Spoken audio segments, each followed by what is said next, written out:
지금부터 내가 해주는 얘기 들어주겠니?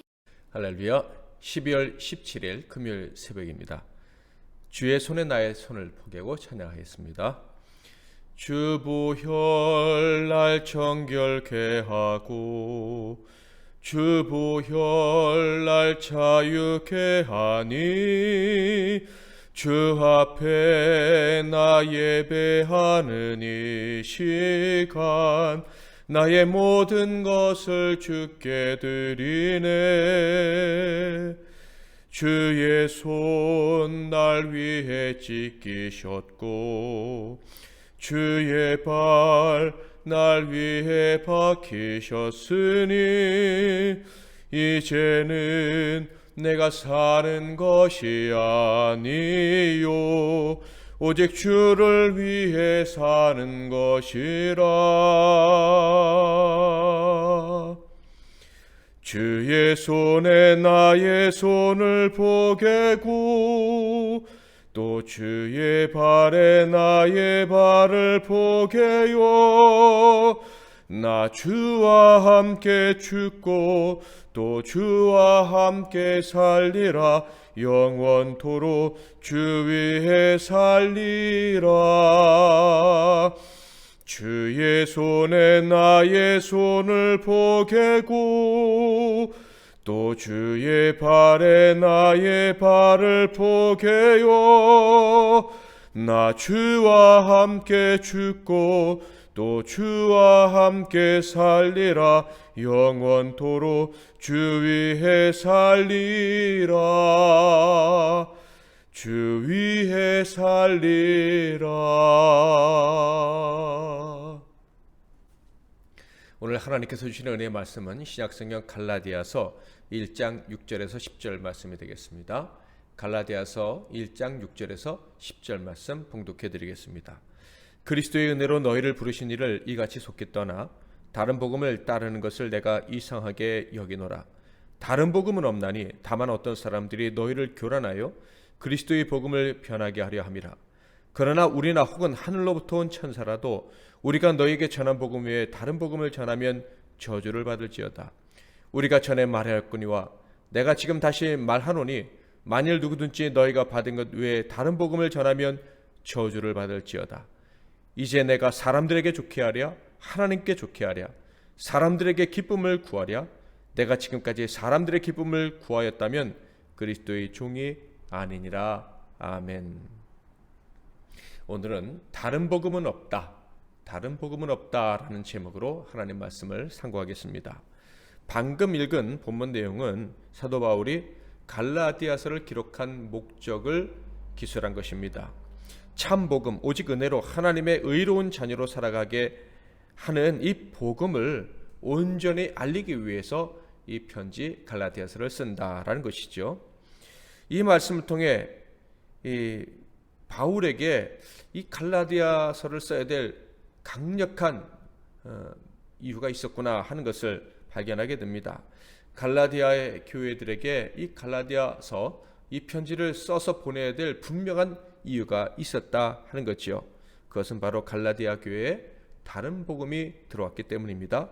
갈라디아 지역에 있는 많은 이 교회들에게 다른 복음이 들어와서 믿음을 변질시켰기 때문이라는 거죠. 그 다른 복음은 유대주의와 깊은 관련이 있는 것이었습니다.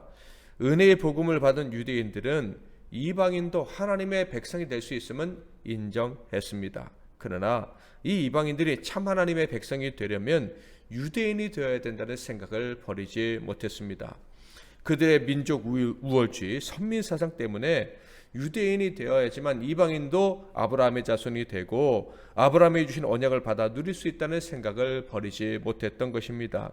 그래서 이방인 그리스도인들에게 유대인들이 지키는 유대의식을 지키도록 요구했던 것이죠. 이것은 분명 잘못된 교훈이었지만 이 교훈에 넘어간 이방인 그리스도인들이 유대교 의식을 따르기 시작했던 것입니다. 즉 하나님과의 올바른 관계를 맺기 위해서 종교의식, 인간의 의지, 노력이 필요하다는 생각을 갖게 되었다라는 거예요. 즉 영으로 하나님의 자녀가 되었음에도 불구하고 육으로 하나님의 자녀가 되려는 어리석은 생각, 하나님이 미워하시고 기뻐하지 않으시는 생각을 하게 된 것이죠. 당연히 복음으로 세워진 갈라디아 교회가 율법주의 교회, 구약시대의 교회로 유대인의 타락한 교회로 변질되기 시작했다 하는 거예요. 당연히 이 갈라디아 교회의 이런 잘못된 생각은 하나님의 뜻, 즉 예수 그리스도 생명의 복음을 주신 그 하나님의 계획에 정면으로 배치되는 것입니다. 이런 태도는 은혜의 복음으로 죄인을 의롭게 하신 하나님의 뜻을 결과적으로 거부하게 되는 것입니다. 주 예수 그리스도를 통해서 자유를 주셨는데 다시 종의 멍에를 매는 어리석은 행위, 하나님 아버지의 마음을 슬프게 하는, 진노하게 하는 행위였다 하는 거예요. 갈라디아서 5장 1절에 분명히 사도 바울은 이렇게 얘기합니다. 그리스도께서 우리를 자유롭게 하려고 자유를 주셨으니 그러므로 굳건하게 서서 다시는 종의 멍에를 매지 말라. 가짜 복음에 속아 넘어가면 다시 종이 된다. 그러니 참 복음만 붙잡고 굳건히 서라라는 거예요. 사도 바울은 은혜의 복음을 기억하지 못하고 다시 율법에 따라 살려고 하는 다른 복음을 받아들이는 태도는 저주받을 태도다. 다른 복음을 전하는 자는 반드시 하나님께 저주를 받는 자들이다라는 아주 무서운 경고의 말씀을 들려주죠. 1장 8절 9절 그러나 우리나 혹은 하늘로부터 온 천사라도 우리가 너희에게 전한 복음 외에 다른 복음을 전하면 저주를 받을지어다. 우리가 전에 말하였거니와 내가 지금 다시 말하노니 만일 누구든지 너희가 받은 것 외에 다른 복음을 전하면 저주를 받을지어다. 사도 바울이 이렇게 무섭게 이야기한 이유가 무엇이겠습니까? 당연히 의식을 지켜 유대인이 되어야 구원을 받을 수 있다라는 이런 가르침은 하나님의 복음, 예수 그리스도의 복음과 전혀 상관이 없는 것이기 때문입니다. 육체의 증거가 있어야 구원에 이를 수 있다는 말은 다른 복음, 복음이 아닙니다. 가짜 복음입니다. 만약 사람이 자기 행위로 구원할 수 있었다면 예수님이 오실 필요도 없었던 거예요. 은혜의 복음이신 예수 그리스도가 필요 없었다 이런 말입니다. 그래서 요한복음에는 예수님께서 재창조의 빛 참빛으로 오셨다고 보도하고 있는데 그때 사회상 사람들의 상태를 이렇게 표현하고 있어요.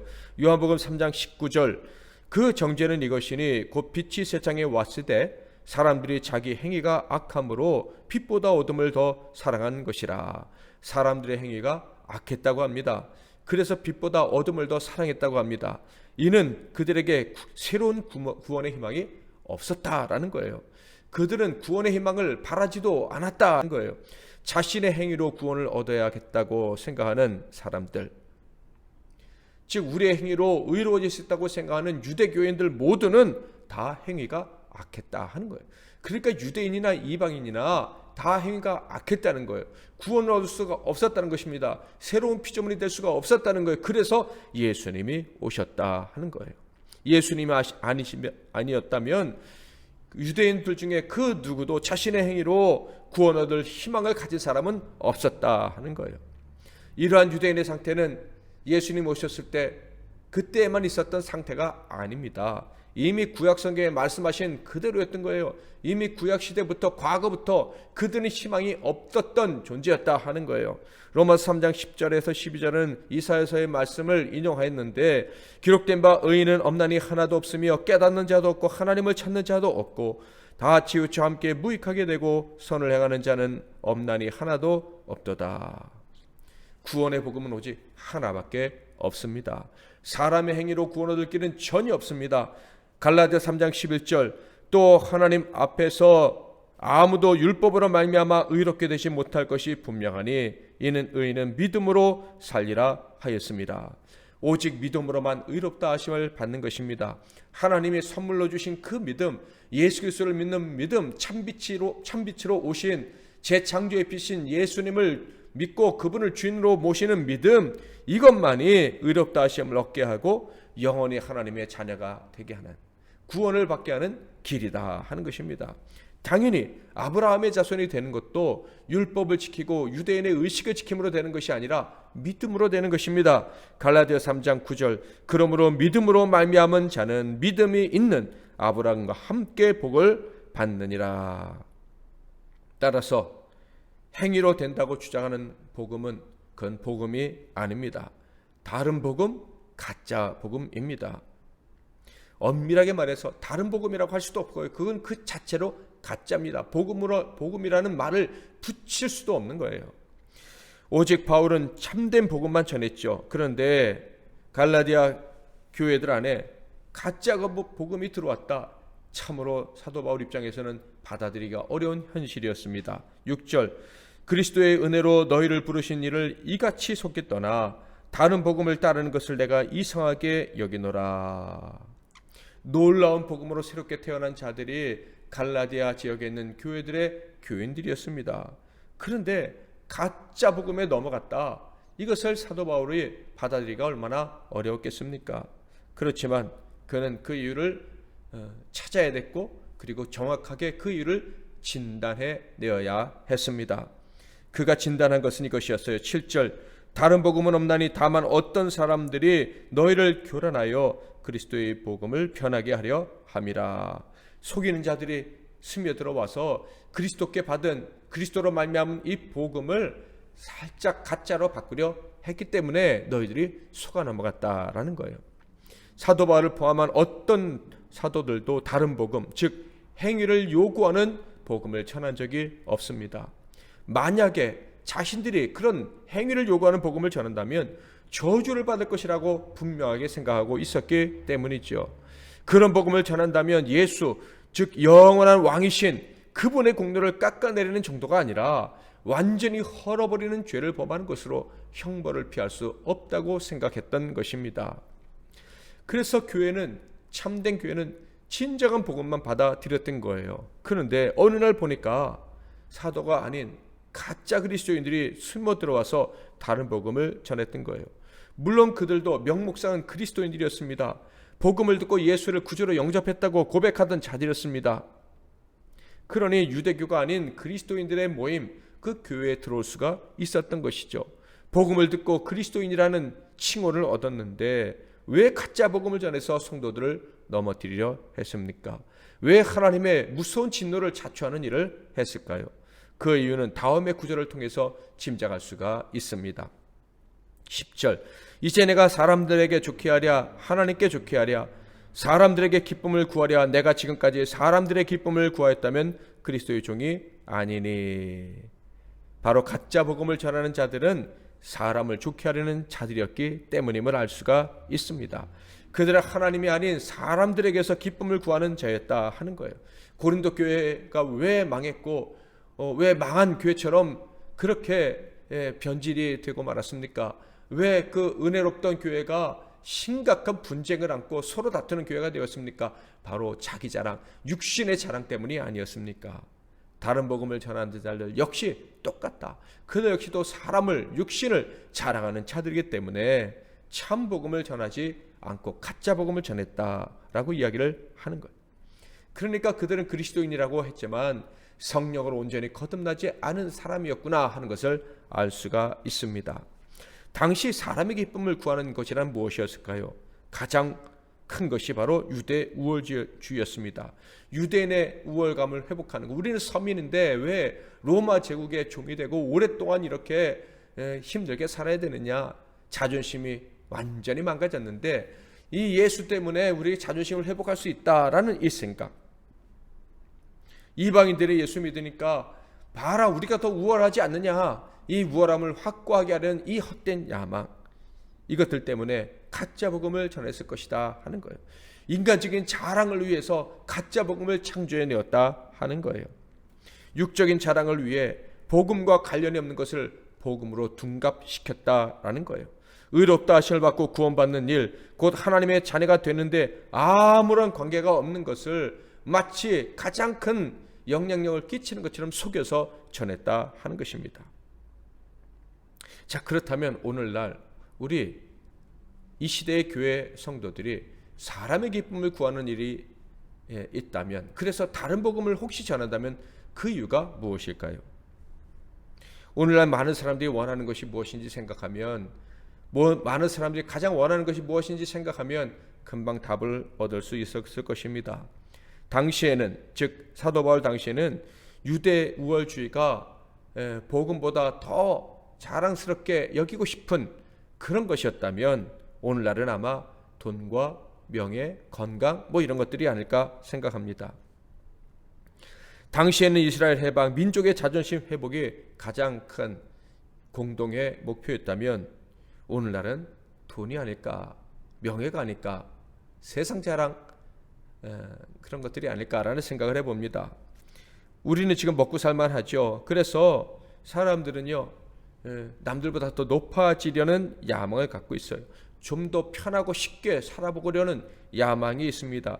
더 많이 소유하고 더 많이 인정하고 더 많이 놀고 더 많이 편하게 사는 것을 소중하게 여긴다 하는 거예요. 그래서 오늘날 사람들의 기쁨이란 바로 이런 것이 아닐까? 돈과 명예를 자랑할 수 있는 것, 더 많이 즐기고 산다는 것을 자랑할 수 있는 것이 아닐까 생각을 해봅니다. 그래서 심지어 영적인 일을 통해서도 이 개인의 욕망을 추구하는 성도들을 보게 되는 것이죠. 이런 상황에서 혹시 교회가 이런 사람들의 요구에 부응하기 위해 애쓰고 있는 것은 아닐까라는 생각을 해봅니다. 그런 일이 있을까요? 없을까요? 저는 오늘날 우리들의 교회에서 다른 복음이 전파되는, 가짜 복음이 전파되는 심각한 위기를 만나고 있다고 생각을 합니다. 이은태 목사님이 존이라는 주식 투자자 때문에 아주 흥분해 계시죠. 존이라는 그 사람보다 하나님보다 돈을 더 추구하는 교회, 그런 사람들을 강사로 초빙해서 돈 버는 법을 가르치는 이 교회와 목사들에게 대해서 분노하고 있다라는 거예요. 저는 이런 현상이 지금에 나타난 새로운 현상이라고 생각지 않습니다.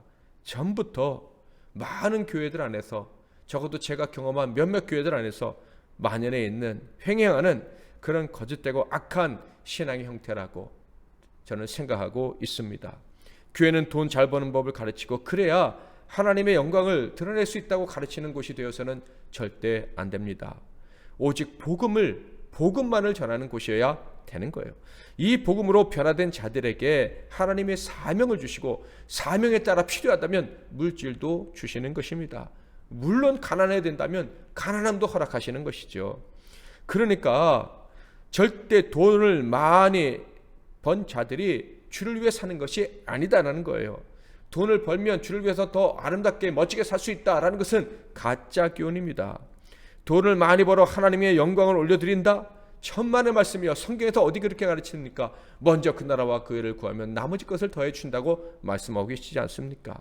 하나님의 영광이 가장 최우선이다 하는 거예요. 언제나 하나님의 영광을 최우선을 하고 나머지는 그 다음이다 하는 거예요. 돈을 주시면 감사, 안 주셔도 감사하는 거예요. 돈으로 믿음을, 그들이 받은 구원을 절대 증명할 수가 없습니다. 돈으로 그들이 받은 사명을 증명할 수가 없는 거예요. 그들이 인기 있다고, 남들보다 높아졌다고, 그들이 믿음 좋은 사람이 되는 것이 아니고 하나님께 인정받는, 쓰임받는 일꾼이 되었다는 징표도 될 수 없다는 거예요. 어떤 교회가 그런 거짓을 가르치는지 저와 여러분 분별할 수 있어야 합니다. 우리가 영의 사람이고 그래서 하나님의 뜻에만 좀 더 집중하려고 한다면 가짜와 진짜를 구별하기는 그렇게 어렵지 않다. 저는 그렇게 믿고 싶습니다. 사랑하는 성도 여러분, 우리 MBC 나눔교회 성도들은 깨어 있어야 할 것입니다. 세상에 이런 악한 교회들이 많이 있고 악한 가르침이 있지만 절대 속아서도 안 되고 동의해서도 안 되고 방관해서도 안 될 것입니다. 우리가 속거나 동의하거나 방치한다면 우리 자신과 거짓 복음을 받은 우리가 사랑하는 모든 사람들은 저주를 받게 될 것입니다. 우리와 우리의 가족, 이웃이 영생 기쁨을 하나님 안에서 영원히 누리기를 원한다면, 그래서 그 안에서 받는 복을 받고 사기를 원한다면 우리는 오직 복음에 집중해야 할 것입니다. 거짓 복음이 난무하는 이때 우리는 더욱더 복음에 집중해야만 할 것입니다. 하나님을 신뢰하는 믿음으로, 이미 의롭게 해주신 능력으로 살 수 있다는 믿음으로 하나님을 찬양하고 하나님만을 바라며 살아가야 할 것입니다. 평생 우리 교회는 생명의 복음, 모든 것을 새롭게 하시는 참빛이신 예수님만 전하고 자랑하는 교회가 되어야 할 것입니다. 그리고 그런 성도들이 되어야 할 것입니다. 이를 위해서 오늘도 기도하시고 앞으로도 우리가 편치 않도록 기도하는 저와 여러분이 다 되시기를 주님의 이름으로 축복합니다. 제가 먼저 기도하고 여러분이 이어서 기도하시고 하루를 시작하시길 바랍니다. 하나님 아버지, 우리에게 생명의 복음을 허락해 주셔서 감사합니다. 생명의 복음이 우리에게 임할 때 참빛이 우리를 새롭게 하는 재창조의 빛이 임해서 우리가 죄악에서 벗어나 하나님의 의로운 자로 거듭나 하나님의 모든 복을 받아 누리는 자가 된 줄 믿습니다. 우리가 복음으로 변화되어 모든 것이 합력하여 성을 이루는 은혜를 누리고 있는 줄 믿습니다. 세상의 헛된 교훈, 세상의 것을 얻으면 하나님의 영광을 드러낼 수 있다는 가짜 교훈과 우리가 평생 싸우게 하시고 가짜 교훈에 빠져 있는 사람들을 건져내는 우리 모두가 되게 하옵소서. 오늘도 복음 붙잡고 복음 전하며 살아가는 우리 모두가 되기를 소망합니다. 그렇게 살아갈 때 하나님의 칭찬을 마음껏 받아 누리게 되기를 소망합니다. 오늘 하루도 그런 날이 되기를 바라며 우리 주 예수 그리스도의 이름으로 기도하옵나이다. 아멘.